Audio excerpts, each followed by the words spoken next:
Cancer രോഗികളുടെ എണ്ണം വർദ്ധിക്കുമ്പോഴും മധ്യ കേരളത്തിലെ രോഗികൾക്ക് ആശ്വാസമാകേണ്ട കൊച്ചിൻ ക്യാൻസർ ഗവേഷണ കേന്ദ്ര സമുച്ചയം നിർമ്മാണം നീളുന്നു. എല്ലാ ബജറ്റിലും തുക വകയിരുത്തിയുള്ള പ്രഖ്യാപനങ്ങൾ മാത്രമാണ്.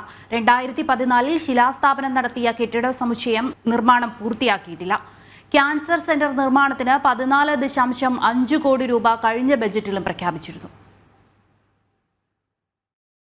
7 വർഷമായി കളമശ്ശേരി മെഡിക്കൽ കോളേജിന്റെ കെട്ടിടത്തിൽ പരിമിതമായ സൗകര്യങ്ങളിലാണ് ക്യാൻസർ സെന്റർ പ്രവർത്തിക്കുന്നത്. 2023 നവംബർ 30 പൂർത്തിയാകുമെന്ന പ്രഖ്യാപനത്തോടെയായിരുന്നു നിർമ്മാണം തുടങ്ങിയത്. മെഡിക്കൽ കോളേജിൽ നിന്നും ഏറ്റെടുത്ത 12 ഏക്കറിൽ 6 ലക്ഷം ചതുരശ്രയടി വിസ്തീർണമുള്ള കെട്ടിടമാണ് നിർമ്മിക്കുന്നത്.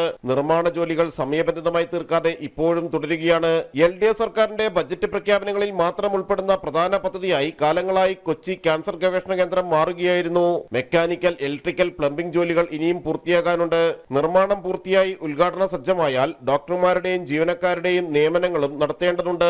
250 IP, 80 ICU, 10 ഓപ്പറേഷൻ തിയേറ്ററുകൾ എന്നിവ അടങ്ങിയതാണ് നിർമ്മാണം പൂർത്തിയായി വരുന്ന CCRC സമുച്ചയം. കൊച്ചി ക്യാൻസർ റിസർച്ച് സെന്ററിൽ കഴിഞ്ഞ വർഷം പുതുതായി എത്തിയത് 1568 ക്യാൻസർ രോഗികളായിരുന്നു. തുടർ ചികിത്സക്കായി എത്തിയത് 11,100 പേരും. നിർമ്മാണത്തിലിരിക്കെ 2019 നവംബറിൽ ക്യാൻസർ സെന്റർ കെട്ടിടത്തിന്റെ ഒരു ഭാഗം തകർന്നു വീഴുകയും 5 പേർക്ക് പരിക്കേൽക്കുകയും ചെയ്തിരുന്നു. കൊച്ചി ക്യാൻസർ ഗവേഷണ കേന്ദ്രത്തിനായുള്ള കാത്തിരിപ്പ് നീളുകയാണ്. ഓരോ സംസ്ഥാന ബജറ്റിലും ഫണ്ടായി പ്രഖ്യാപനങ്ങൾ ഉണ്ടാകുന്നുണ്ടെങ്കിലും അതൊന്നും നടപ്പാകുന്നില്ല. ഇപ്പോഴും കാത്തിരിപ്പ് തുടരുന്നു. ക്യാമറമാൻ ബിവിൻ ആലുവയ്ക്കൊപ്പം ജിജീഷ് കരുണാകരൻ, ജനം, കൊച്ചി.